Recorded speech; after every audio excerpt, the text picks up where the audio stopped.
Are you ready to turn heads? Luxury isn't just worn, it's experienced.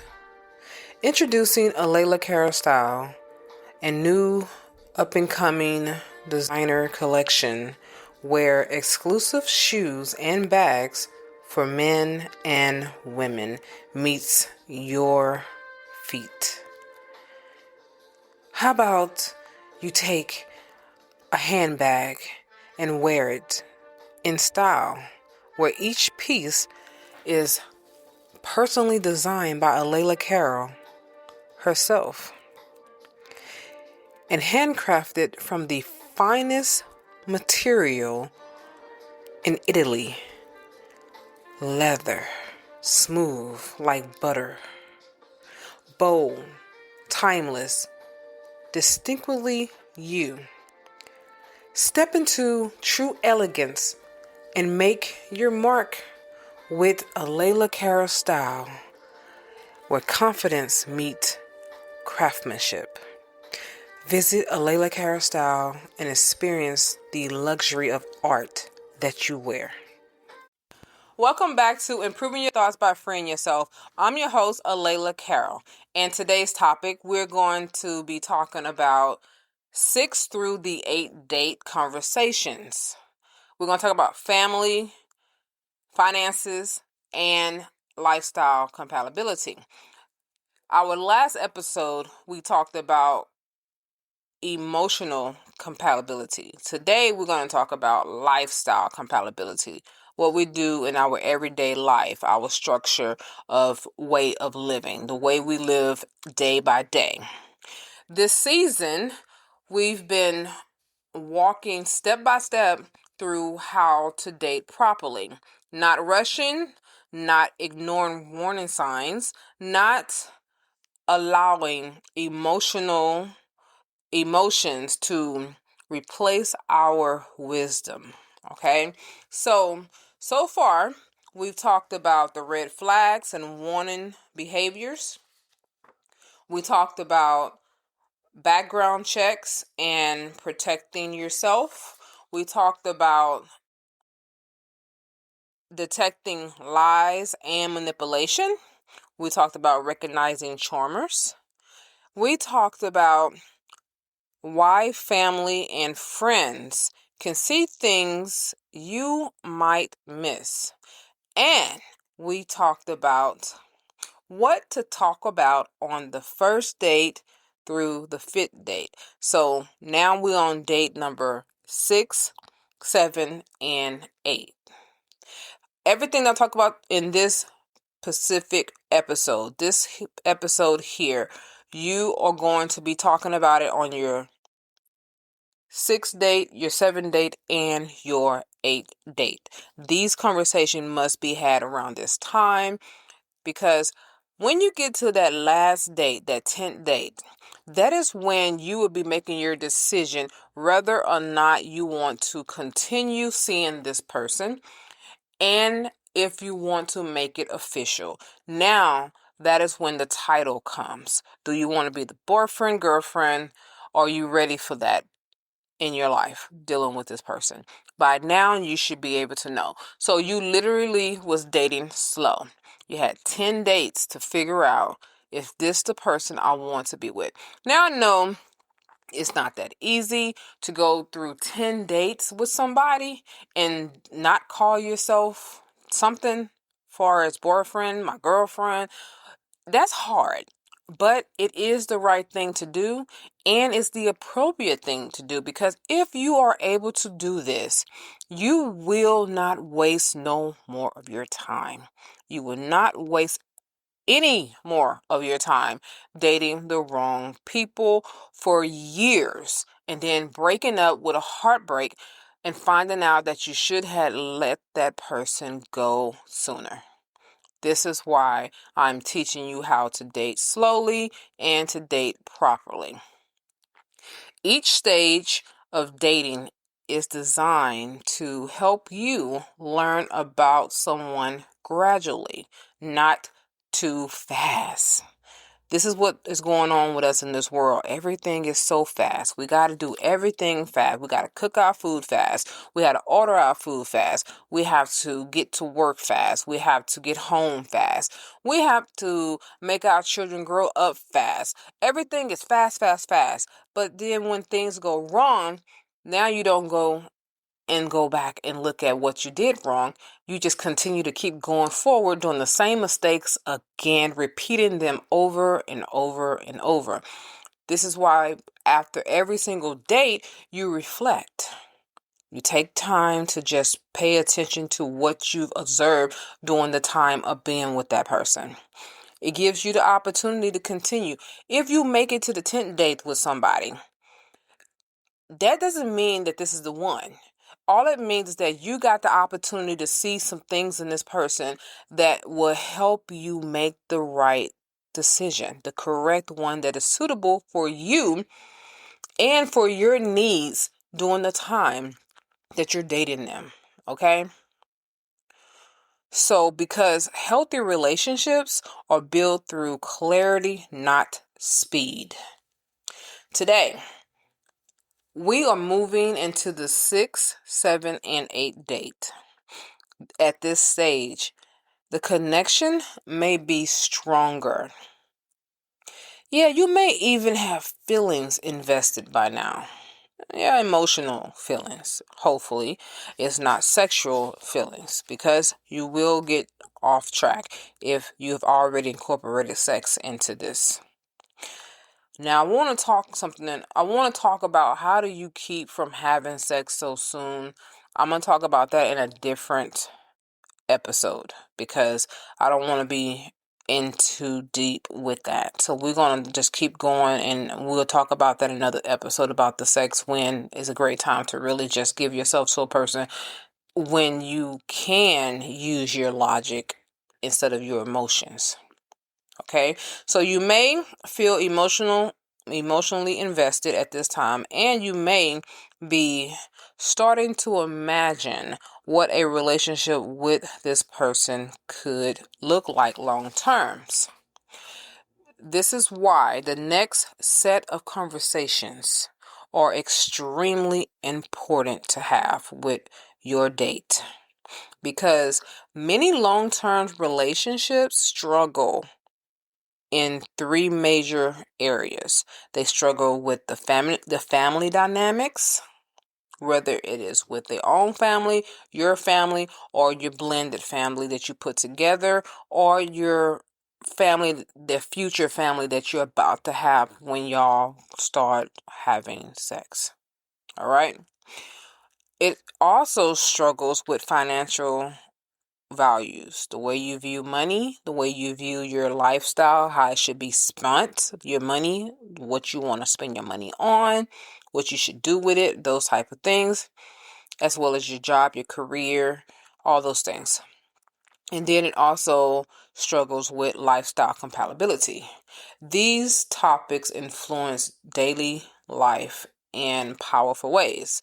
Today, we're talking about how to discuss family relationships, how to understand someone's financial mindset, and we're going to talk about how lifestyle differences affect compatibility. Okay, so let's begin. Why these conversations matter.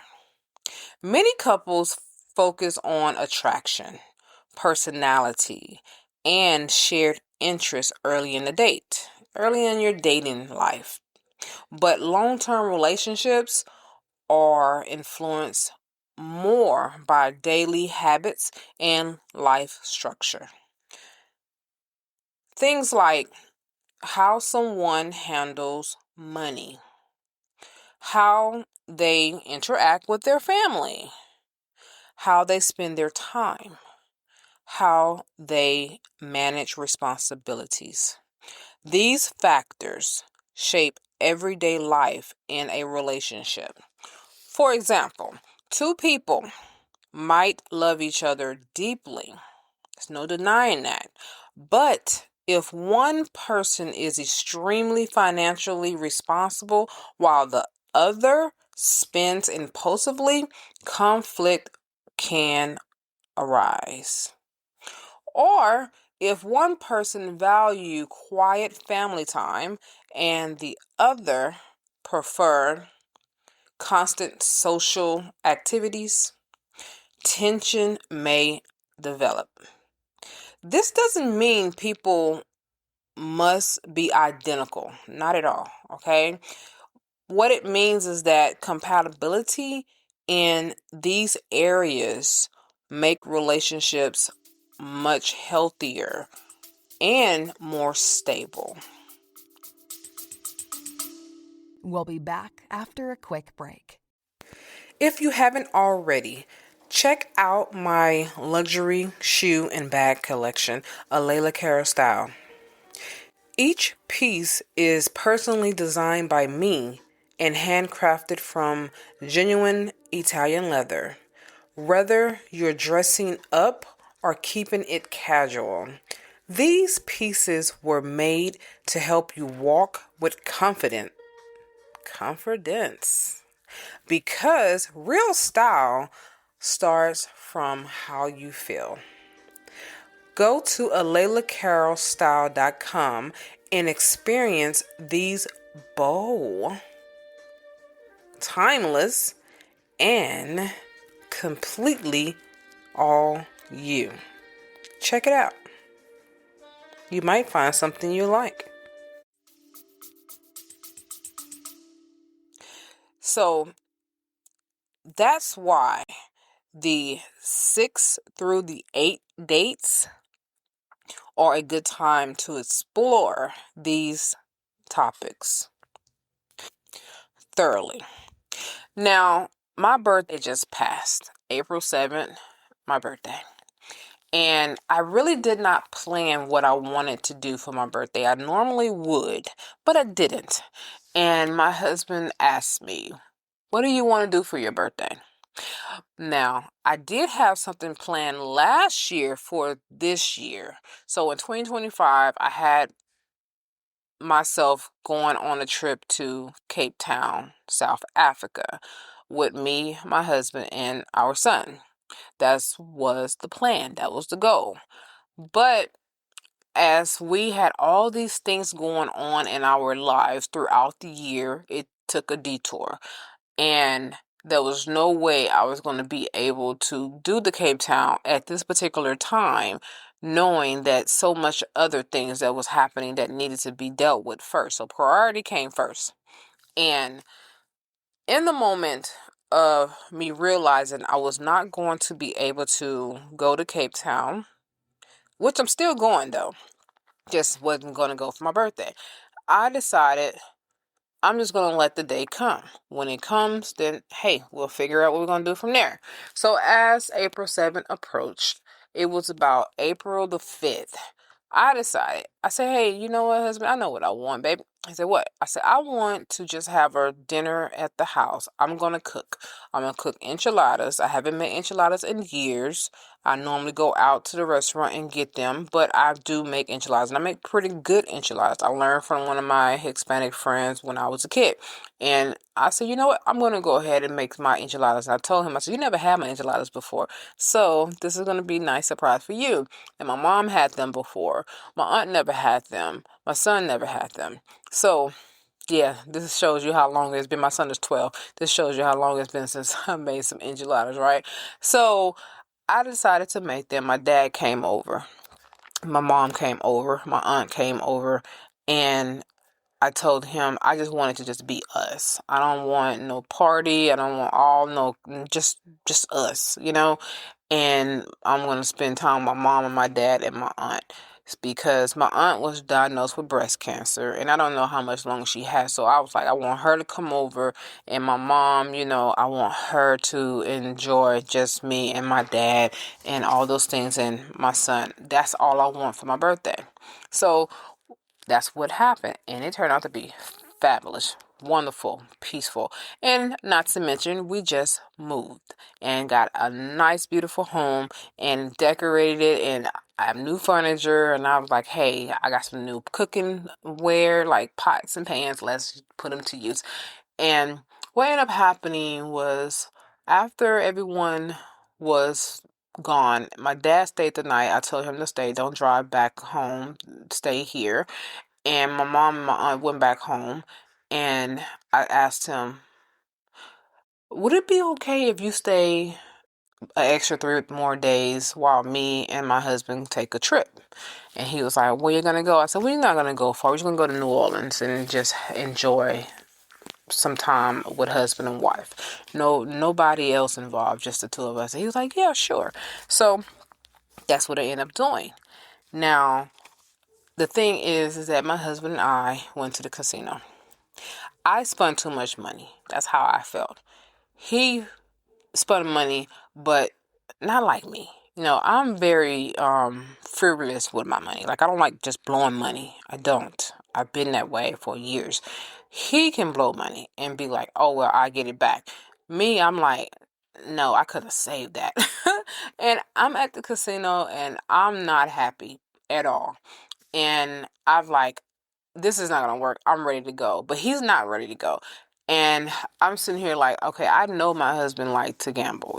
This is something he enjoyed doing. Me, personally, I just don't. But since I have the extra money, oh, and not to mention I had found money too. I found $60, and I was like, I'm going to use that for the machine. And I'm like, this was money I didn't even have anyway, so I'm going ahead and use it for the machine. Man, that money got ate up in 2 seconds. And I was like, you know what? If I'm going to spend money, I'm going to spend money that I can enjoy. So let me go buy some food. And I'm walking around watching people gamble, and I'm doing all these things. And my husband, he likes to be by himself. He don't want me standing next to him while he's doing this thing. And I know it has nothing to do with me. It's everything to do with his comfortability. And I'm okay with it. So I'm walking around. Sometimes I even sitting at some of those machines just so I can get a free drink. Yes, I'm gonna make the most of it. So that's what I was doing. So really, I drunk most of the night, drinking my what did I ask for? A cherry vodka sour, which I haven't had in years. I asked for rum and coke. I asked for rum punch. Oh, I was just mixing it all up. And I didn't even get a buzz. That's how I know that they was watering down those drinks, because I didn't even get a buzz. And I haven't drank like that in a long time. And yet I did not get a buzz. And I'm thinking like, okay, this is like a placebo because I don't feel nothing. And I decided to go ahead and put some more money in the machine and see what happens. So now I win like $200. And I say, oh, I got an extra. Okay, I'm going to keep this to myself. I'm not even finna spend this money. So I put the money in my pocket, in my little purse thing that I have on me. And that was a wrap. I was done. I wasn't going to gamble no more. So my husband, he continued on spending money. And I walked up to him and I was like, dang, babe, you just going at it, eh? And he was like, here, take this. And he gives me $200. Take that. Go do something. And what I'm trying to say is that we have different spending styles. Me, I have a way I do mine, and he have a way he do his. But the most important thing for us is that we don't spend too much to where we don't take care of our bills. That is a no. We're not going to be broke like that to where we don't take care of our bills. And I do admire the fact that he knows when to stop gambling.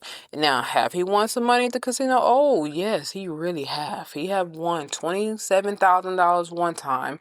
Another time it was 13,000.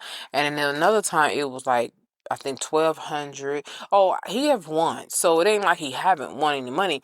It's just me personally, have not. And I'm like, this is just not me. So that's what I told him. I said, you got the juice. I don't have the juice. So that's why I don't like playing these machines. So I'm not going to keep spending all my money like this. But hey, you go ahead and you do you. Now, what I want you to know is that you have to know when to have these conversations. So the best time to talk about money, family, as well as lifestyle dynamics, because there are some people who can't stand gambling, and you find out that your spouse is a gambler. To them, to you, it might be like a drug, a drug addiction. And the beautiful part I can say about my husband, that he don't have an addiction. He don't go often. It's just one of those moments when we like say, hey, you want to go to the casino? And I'm like, why not? But other than that, now I do know that if he's in an area where it's just him by himself and it has a casino there, he'll go and just try it out just to see if he's gonna make something. And those are the moments when he actually do make the money. It's kind of crazy how you make the money when you're not trying, but when you're trying, you don't get nothing. So maybe that's why I didn't get anything, because I was trying to get something. That could be why. But either way it go, I didn't really get nothing. $200, and then I ended up spending it on some food and bought some things and stuff like that. But the point I'm making to you guys is that find out what this person that you're dating is into. Okay, now let's talk about conversations about family dynamics, because family relationships often shape how people view love, communication, and commitment. So, by this stage of dating, it's helpful to learn about someone's family dynamics. You want to learn about your mate's family background. They need to know about yours too. What you can ask them, here's a question I want you to ask when you are on your date. And this could be at any time, even over the phone, you can ask this question here. So when you're having your conversation, you can say, what was your family environment like growing up? And listen to the question, because what you're going to listen for is hesitation. Do they hesitate when they about to speak about their family, or excitement? Do they get excited when they about to speak about their family? Because this question allows them to share as much or as little as they feel comfortable. What it reveals is close family bond. If they have a closeness, it also reveals that they don't have a close family bond. It reveals culture, traditions, like when they have traditional, some families are very traditional. It lets you know about that, and could you even be a part of that tradition or not? It also reveals personal challenges they've overcome. All right, so ask this question. Another helpful question that you can ask is, how often do you spend time with your family now? Because they could have spent a lot of time with their family members back then, but don't do it anymore. Something could have happened that changed that. And it could have been because they moved away, they far away from their family, or something specific happened that made something change. This question reveals the role family plays in their life today. Some people maintain very close relationship with their families. Others may prefer independence. They don't want to be that close with them. Neither approach is wrong, but understanding these dynamics help you see what their expectations might be in a future relationship with them.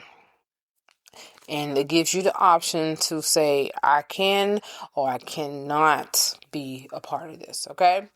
Another question that I would like for you to ask them is, what did your parents' relationship teach you about love? Because this is how you will be able to figure out if this person is even capable of loving you. They might have witnessed their family, their mother and dad together, and they might not. Just because they haven't witnessed them together don't mean that they're not capable of love. Because when I look at me and my family, my mom and dad have this crazy relationship. It's weird. But I know what love looked like because I know what it feels like. Both of them love me to the point where I have different sides. So my mom, she was more strict and stuff with me growing up. My dad was very lenient and open with me growing up. But now that I'm older, I get the opportunity to figure out which way I enjoy the most. So I'm a little bit of both. I'm strict and I'm open. So I know when to tighten it up and I know when to loosen up. So for your mate, you want to figure this out, because this question often leads to meaningful reflection. They're going to start opening up about some stories.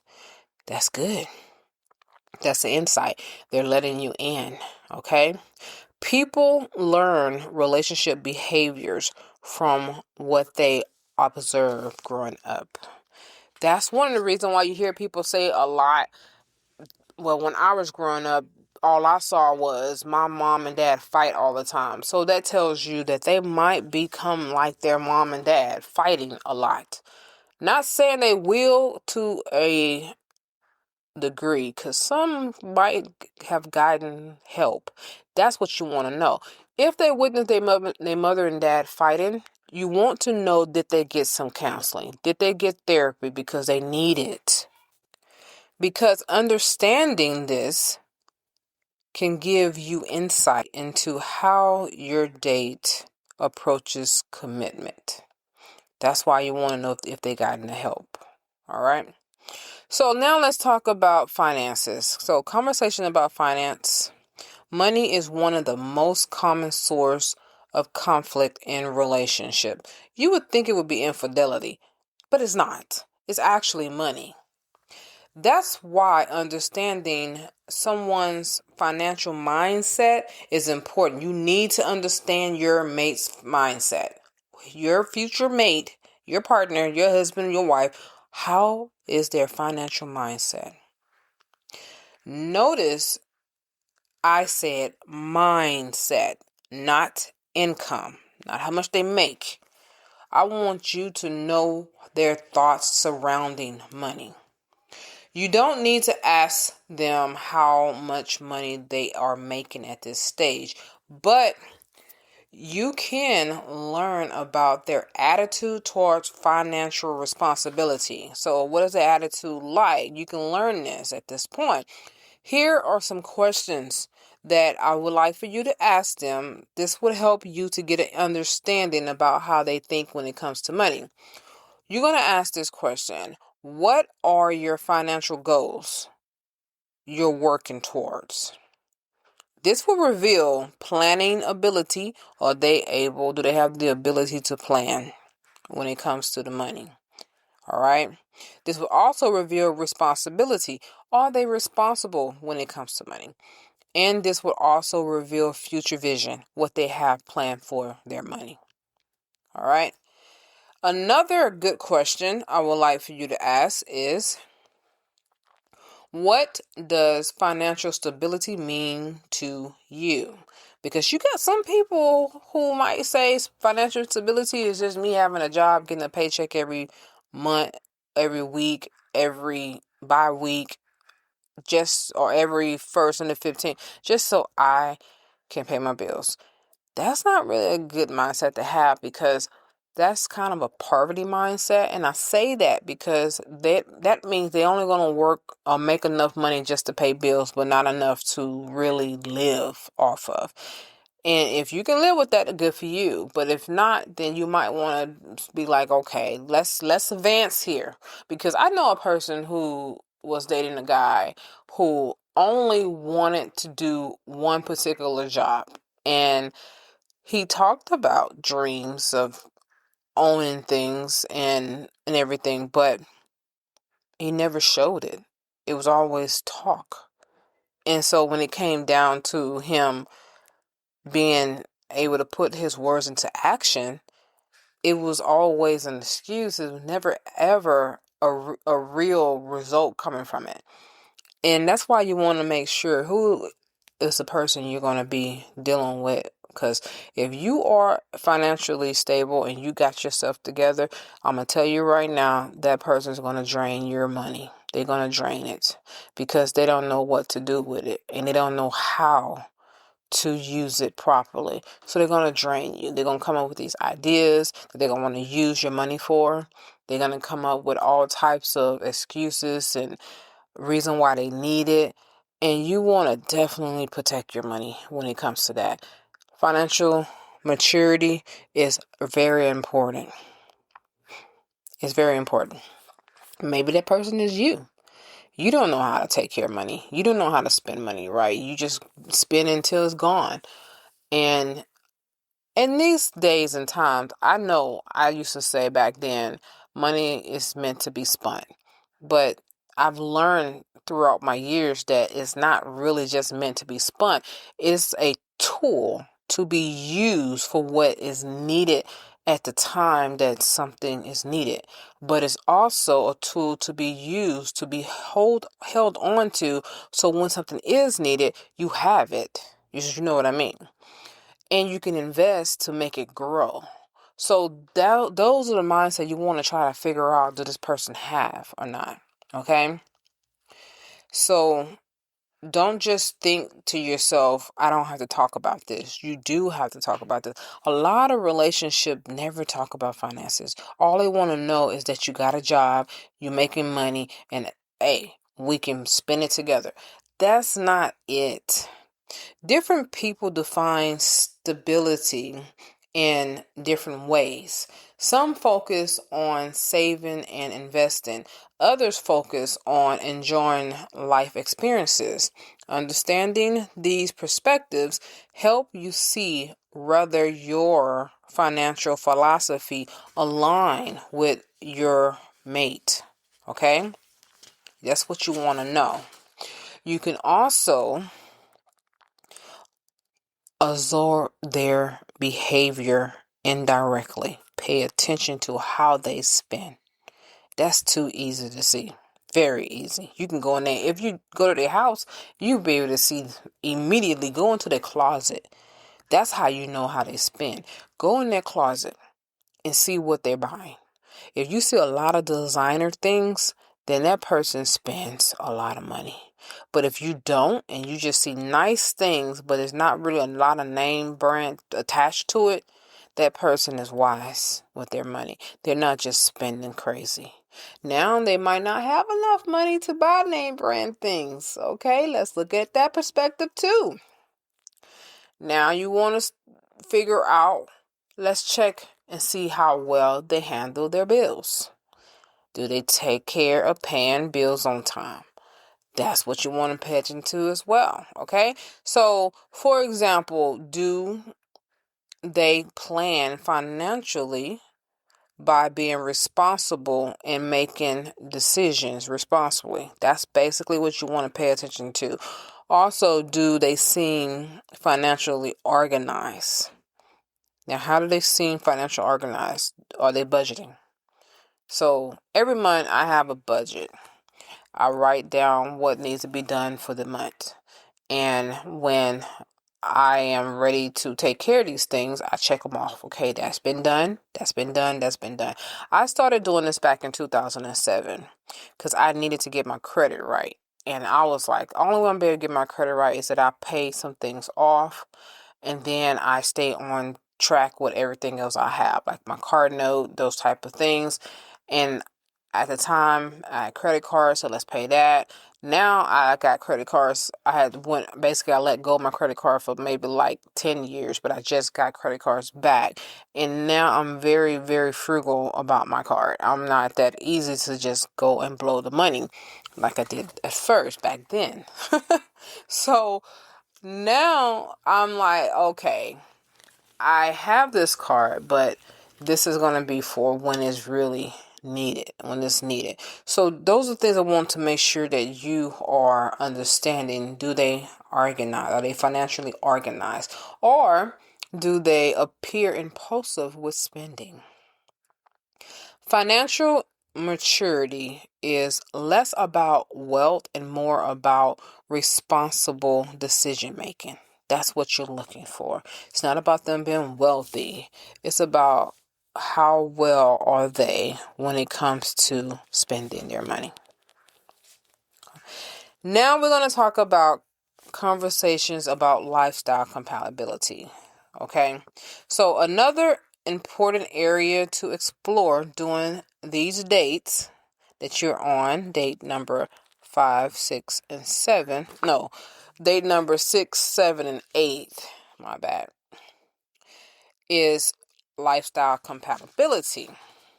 Lifestyle refers to how someone structured their everyday life. This includes their work habits, social activities, health routines, and personal priorities. So, my work habits. So, I go to work, and then I come home, and then My social activities, I would like to go out to eat. I would like to go have a few drinks here and there. I would also like to go spend time with my parents and spend time with some of my family members and my friends. And always want to spend time with my husband and my son and our puppy. That's my social activity, okay? My health routine. So went to the gym. I've got a doctor's appointment. I'm gonna make sure I get myself checked up and everything like that. And then personal priorities. So I like to meditate. I want time where I just lay down and watch TV and not be bothered. And there's time when I just want to just relax, have nothing to do. And that's an example of what you're going to be looking for when it comes to your mate, your partner, all right? I want you to ask these questions here. So here's the question I want you to ask them. What does a typical weekend look like for you? That gives you an insight on what they're doing on their days off. If they work, they might say, oh, I'll go to work. Or they might say, well, I normally work on my cars. Or, hey, I like to hang out with my girls. So you want to see what their lifestyle is like, okay? This question reveals how someone likes to spend their free time.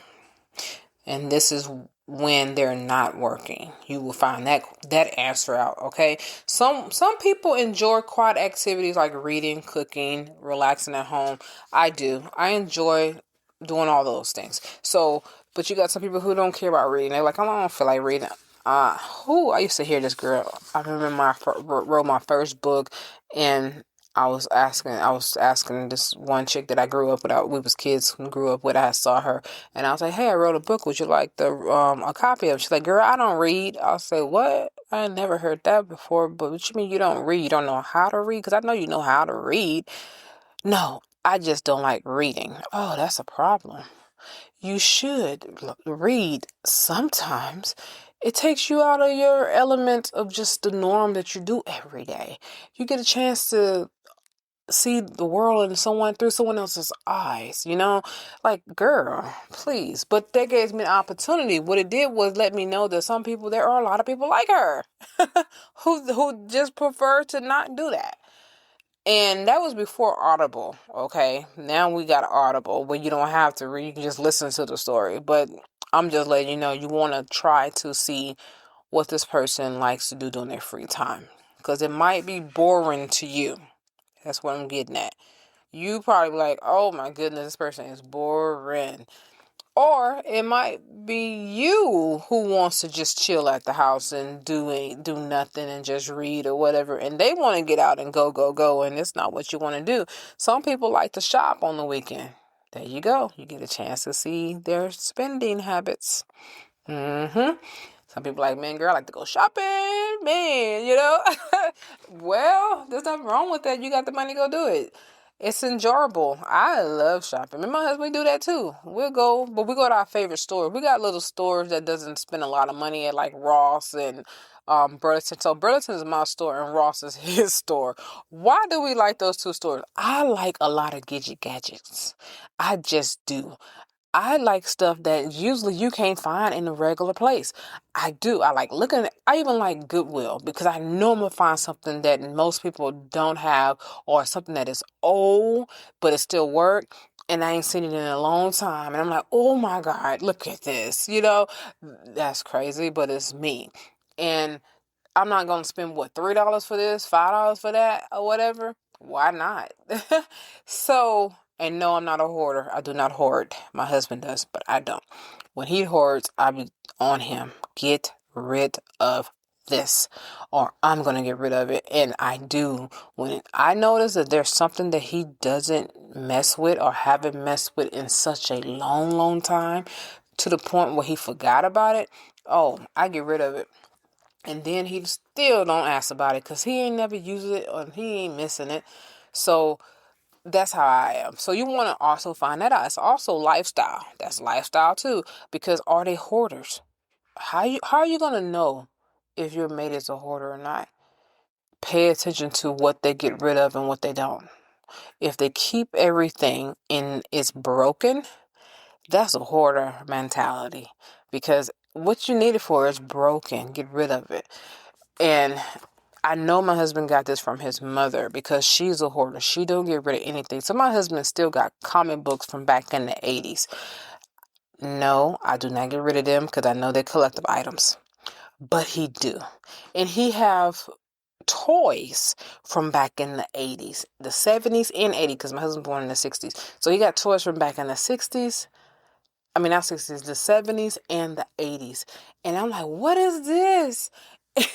And he's like, you don't remember this? I'm like, no, I was born in the late 70s, but some of these toys I ain't never really seen.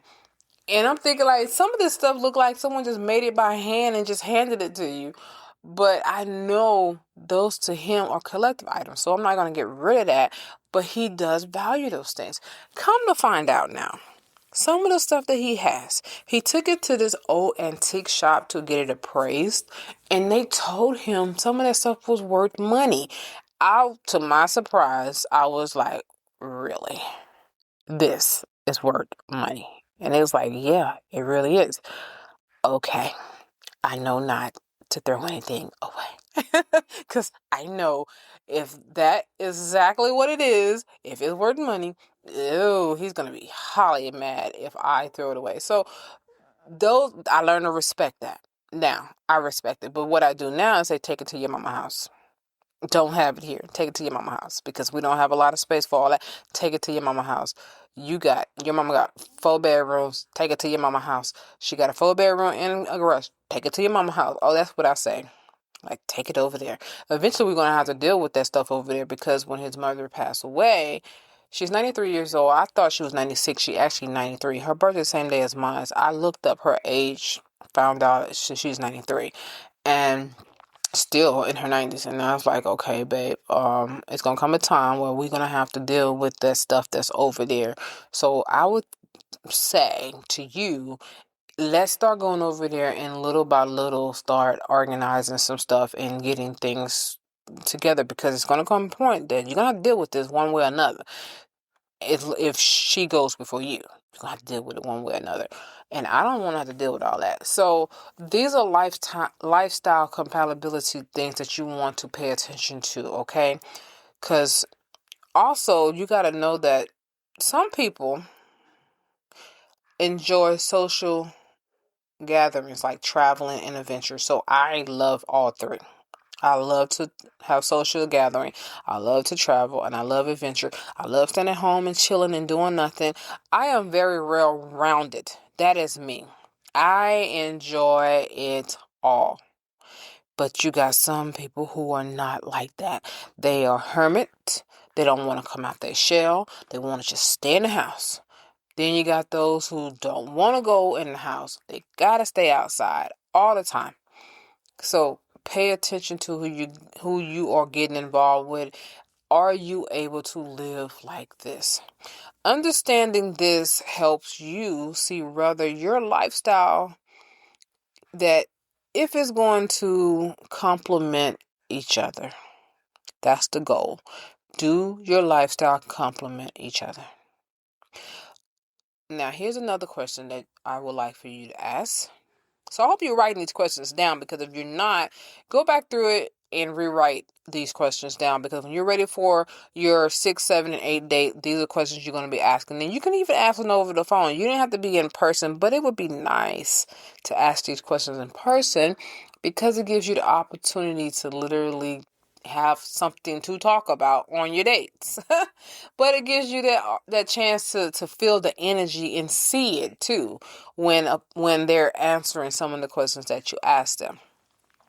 So here's a question I want you to ask them as well. You're going to ask, what helps you maintain balance in life?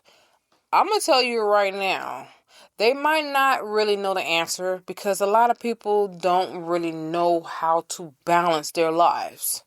You have so many people who just workaholics, and they don't realize that they do need to spend some time away from work, and how much helpful it would be. Then you got some people who don't want to work at all, and they just rather just always be away from the job. Those things you need to know. And the way you're going to know that is by asking this question: or, of course, experiencing it. And I'm trying to keep you from experiencing it. I want you to know it before you experience, all right? So that's the questions to ask. What helps you maintain balance in life? This can reveal whether they value their health, rest, personal growth, and relationships. Because if they value these things, they're going to value you. If they don't value these things, they're not going to value you. You're going to struggle in your relationship with trying to get their time, affection, and attention the way you want it, okay? So, you may also want to discuss long-term lifestyle goals. That is a good question to bring up. Now, you're not talking about, do you see yourself getting married? Do you want to get married? No, don't do that. Not just yet. You will ask that question, but ask that question on date number 9 or 10. All right? But here's an example that you could ask them that can help you to discuss long-term lifestyle goals. You can ask, do you hope to live in a busy city? Like, if they're in a busy city, do you want to stay in this type of environment for the rest of your life? Or do you see yourself living in a more quiet environment, more laid back? So which one you prefer? The busy life, city life, or the country quiet life, or the suburb? Like, I still want to be in the city, but yet I want the quiet as well. Because see, me, I like the city life, but I also like the quiet too. So I like to be right there on the edge.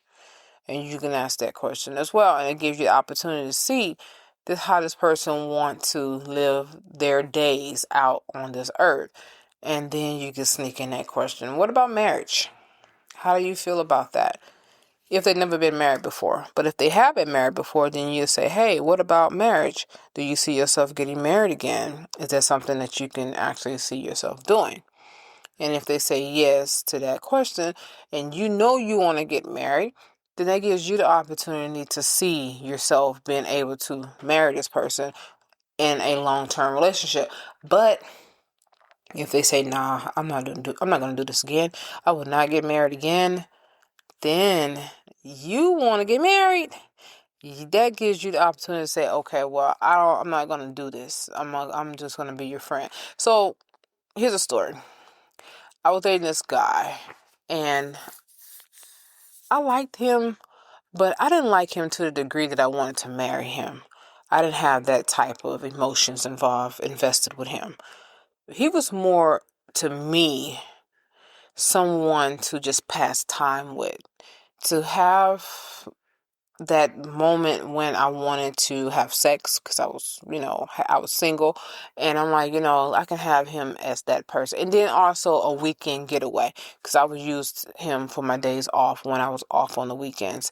And if I wasn't going out with my friends, then I would say, hey, or better yet, sometime I would go out with my friend and I would say, hey, I'm gonna come over after I get out. I always had that one person that after I got home from the club, I'm gonna come to your house, or you can come to mine. But that was my fun stages of my life when I wasn't trying to be in a relationship. And I remember him mentioning to me that he didn't want to get married. And I don't even know how we got on the topic. I don't even think I brought it up. I think he brought it up because we were sitting outside in the backyard in his pool, because he had a back pool in his backyard. And I was like, okay, we was talking or whatever, and he started talking about a friend of his who was going through a divorce.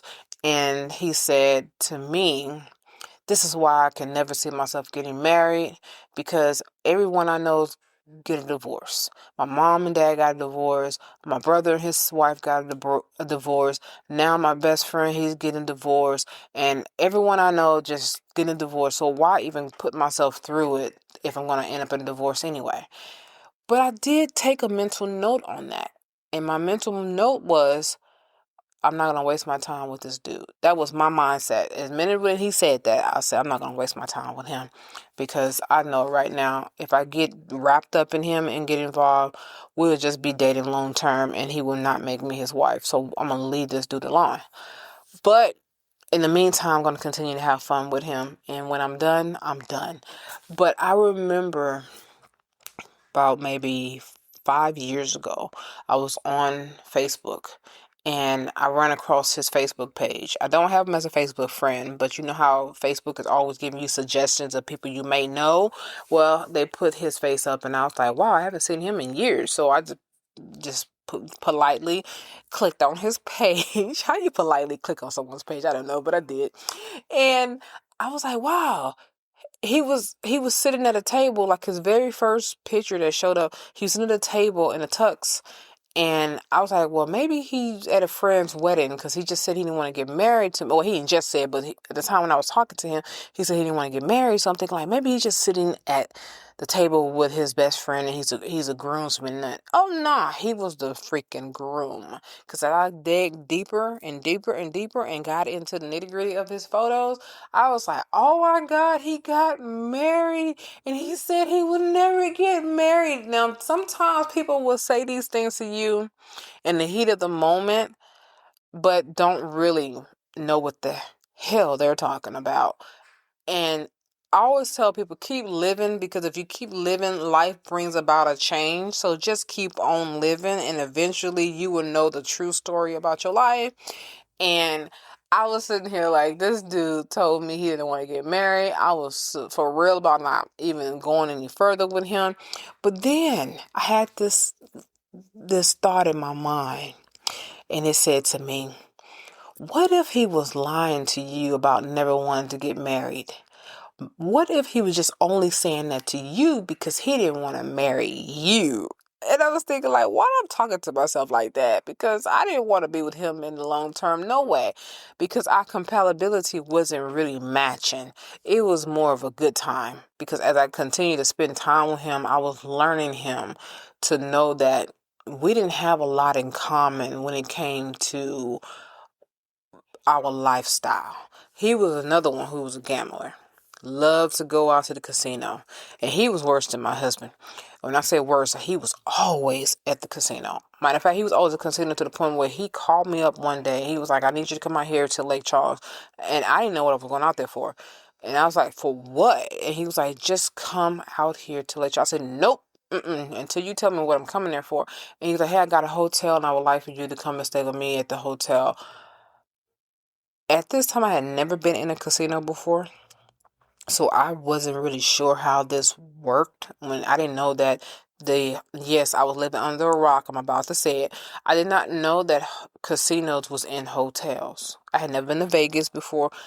Yes, I watched TV, but I didn't know it was like that. And when I went there, I drove there, and from Lake Charles to Houston, that's like a 2-hour drive or whatever. So I drove there. And I mean, he showed me a good time and everything, and I sat and watched him on the tables doing his thing and all that. And I was thinking to myself, like, why did he ask me to come out here? What was this? What is this about?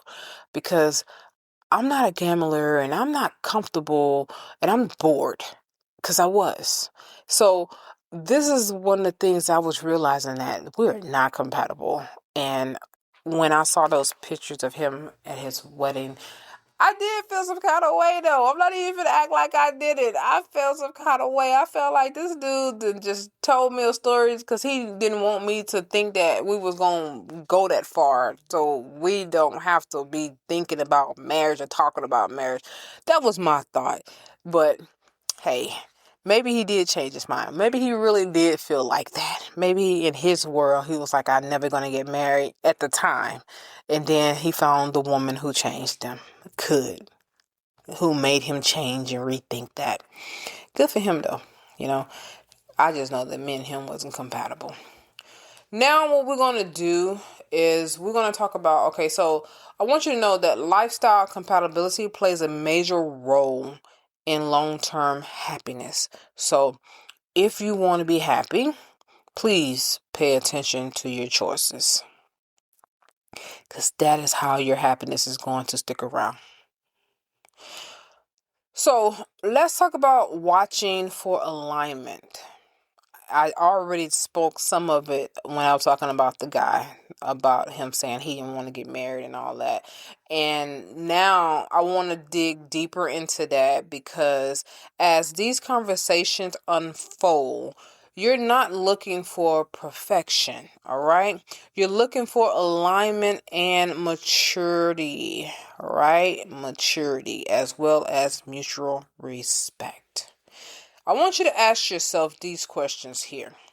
When you have gotten the answers that you are needing to have from your date after asking all the questions that I have given to you, you're going to ask yourself these questions while they're, I would say, wait until you get to your reflection to ask these questions, but you can ask yourself these questions while they're answering. And you can ask more questions on the questions that they are answering, all right? So one question you want to ask is, do our family values complement each other? Because if that's a no, you can't change that. You will not be able to change that. And I suggest you not to try to change that, because that is that person's core of how they was raised, who they are, and what they are expecting from their own family life. That is the core. All right? You can't change it. Don't even waste your time with it. Another question you want to ask yourself is, do we share similar financial attitudes? Now, that can be changed as time go on. Reason for that is because sometimes people have to experience loss of money to make changes. Not gaining money, because you don't make changes because you gain money. The more money you make, the more you will spend. But if you lose money, it changes things in the person's attitude and how they spend their money. Okay? And then another question you want to ask yourself is, do our lifestyle feel like it is compatible? Do it, because if it does, now you might see yourself with your future partner. So even when difficulties exist, and they will, what matters is how they are discussed. You want to discuss these things, and you want to know how they're being discussed. No pressure and no aggression. If that is involved, then that's not a good thing. But if there's no pressure and there's no aggression involved, then that's a good thing. All right? Healthy relationships allow space for understanding and compromise. But when fundamental values clashes, okay? That's why I said about that family situation. When it clashes, that tension often grow over time. It will get worse. Pay attention to how these topics feel to you. How are you feeling when you talk about these things? When you're having this discussion with your future mate, how is it feeling to you? Do it feel comfortable? Do it feel like tension is arising? Do it feel stressful? Are you feeling like you are pulling back, you're holding back, you have to say less? Because if those things are happening, you're going to have issues in your long-term relationship with this person, because it's not going to go away. It's just going to rise and it's going to grow. All right. Compatibility often reveals itself through comfort and clarity. So if you're not comfortable and you're not getting the clarity that you need, then you are not going to be comfortable and having clarity in that relationship with that person. Now, what to do after the dates? You're going to reflect. All right. So by the 6th, 7th, and the 8th date, any one of these dates, okay, what you want to do, you should have a much clearer understanding of the person you're dating. You have learned about their character, put a check, values, Put another check. Emotional maturity. Put a check. Communication style. Put a check. Family dynamics. Put another check. Financial mindset. And another check. And you have learned lifestyle preferences.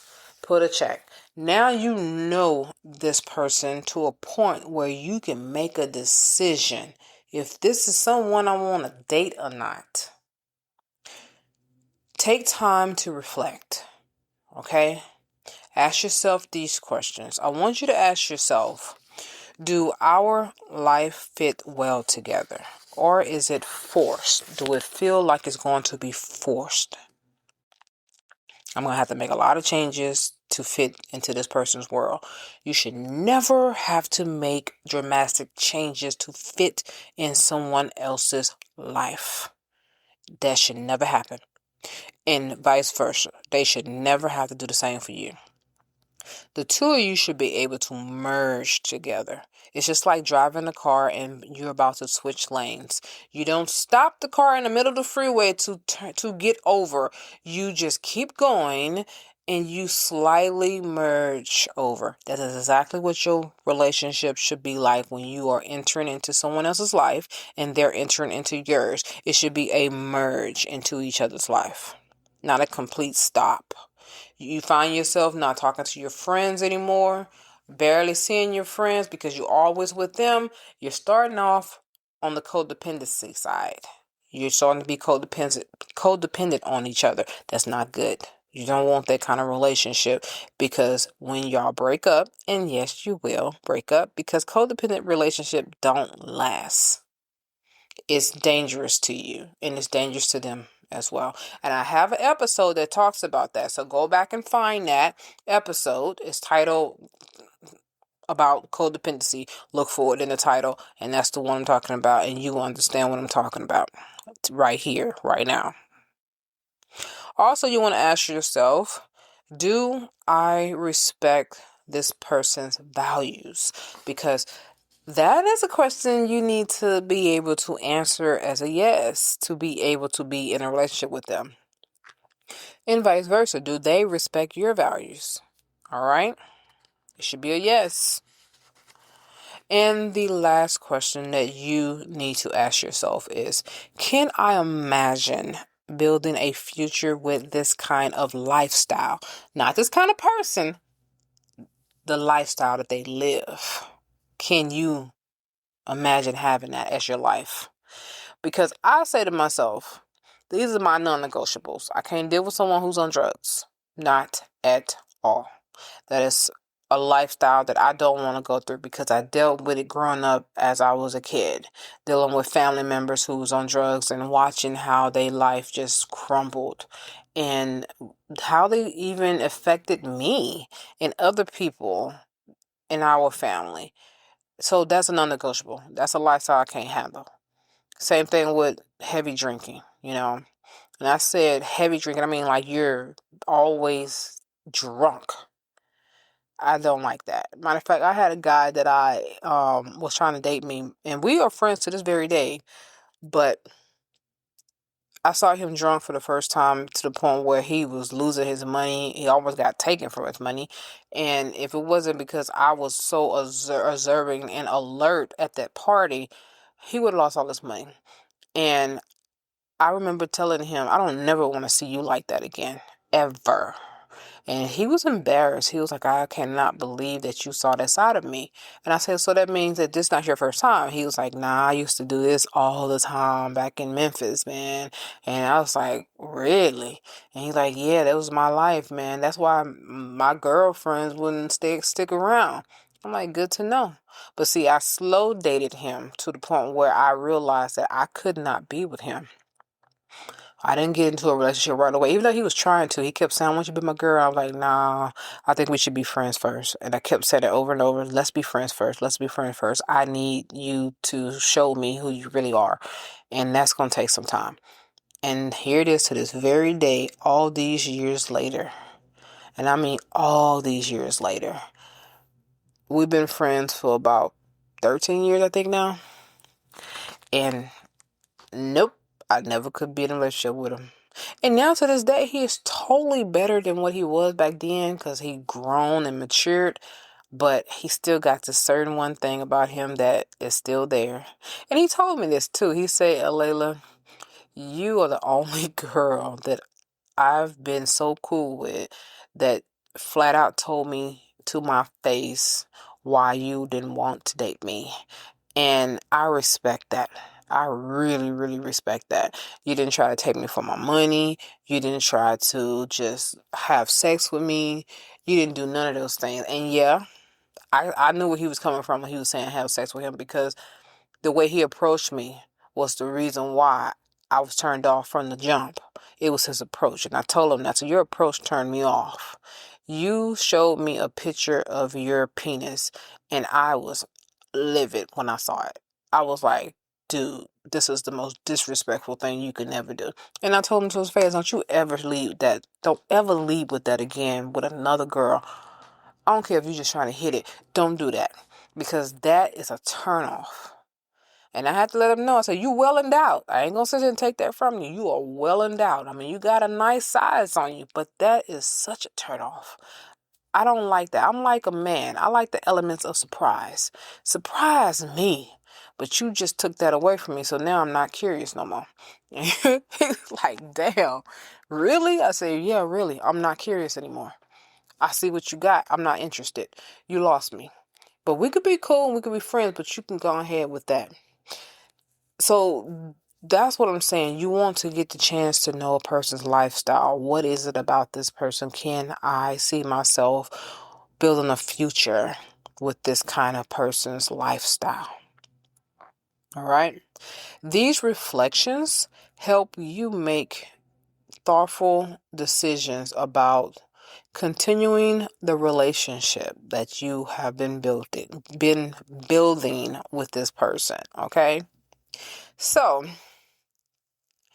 in the next episode and the final episode of this season, before we get to the bonus episode, we're going to talk about the 9th and the 10th date conversation. The 9th and the 10th date conversation is what we're going to talk about. So these are the conversations that helps determine whether a relationship has true long-term potential or whether it's time to walk away. Yeah. This is when you're going to make that decision. Yes, I'm going to be your girlfriend. Yes, I'm going to be your man. Or no, not going to be able to do it. It was nice getting to know you though.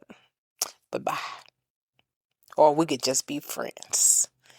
It's not you, it's me. You know, I don't know if y'all know about those in the back in the 80s and 90s. That was one of the things people would say when they didn't want to be in a relationship with nobody no more. They would say, it's not you, it's me. I'm the problem. You know, I got to go find myself. Yeah, this is when you're going to make that decision, all right? So thank you for joining me today on Improving Your Thoughts by Freeing Yourself. And remember, healthy relationships are not built on attraction alone. Yes, you want the attraction to be there, but it's not just about that. That's where it starts. Now it's time to continue on to dig deeper because they are built on compatibility, respect, and shared direction. Where you're going in life. All right? I'll see you in the next episode. Signing out, Layla. Are you feeling overwhelmed and exhausted by stress? Introducing Stress Management with Imaging Coaching, your ticket to a calmer, more balanced life. In this journey you will be taking with us here at Imaging Coaching, we'll equip you with powerful techniques and tools you can use to conquer stress, regain control, and transform your life. From deep breathing exercises to mindfulness practices, you'll discover the tools to relax your mind and body. Come join us on this transformative path and unlock a world of inner peace and resilience. Don't let stress hold you back any longer. Take charge of your well-being today with Imaging Coaching, your stress management team. Discover clarity. Defeat stress through Imaging Coaching at imagingcoaching.com. At imagingcoaching.com. At imagingcoaching.com. At imagingcoaching.com.